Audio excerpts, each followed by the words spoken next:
Well, I got my laser interferometer going. This is an HP laser interferometer. It was originally intended to be used on things like wafer steppers or other machine tools for feedback, and then you can also use it for taking measurements either lab or in the field. I've seen systems for sale on eBay that people use to calibrate machine tools. So right now, well, I'll do the parts real quick. So the parts are, this is the 5508, which is the display and the power supply and the controller basically. And then this is a 5517B laser.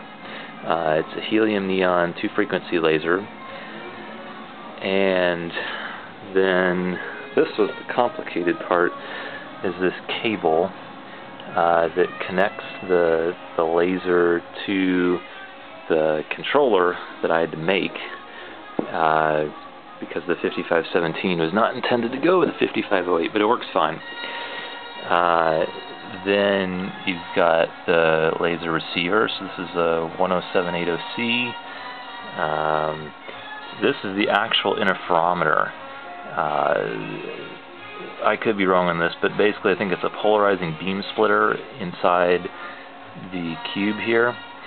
And then over on the side is a retroreflector, which is a kind of mirror, we'll say.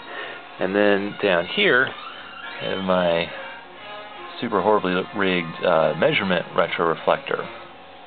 Basically what it does is it sends out a laser beam that goes down through the retroreflector, and then part of it bounces off, or through the interferometer, part of it bounces off the retroreflector, goes back to the receiver.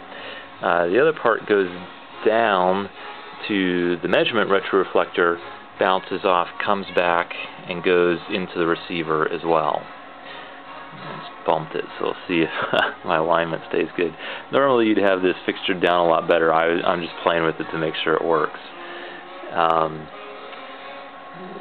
So reset this. I'm measuring in millionths of an inch here.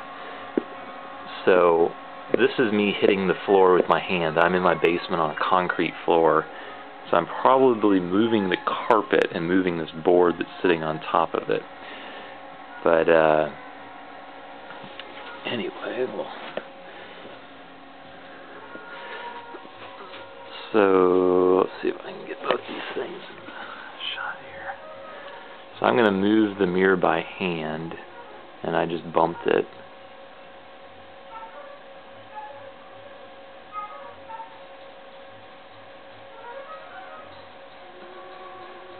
So you can see the display changing. And there it skipped a little, like the mirror skipped forward. So there I just moved it about a 1/16 of an inch.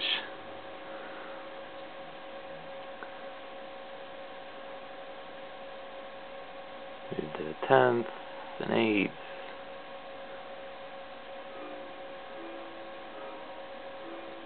About a 1/4 of an inch. So basically, it's very sensitive.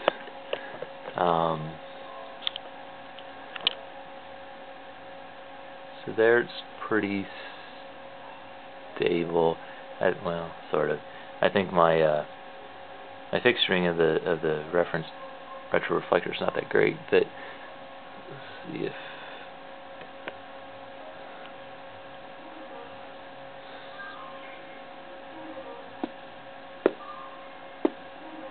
So you can see me tapping on the floor. It does make slight differences. Anyway, pretty cool though, and it works. So now I can calibrate my lead screws among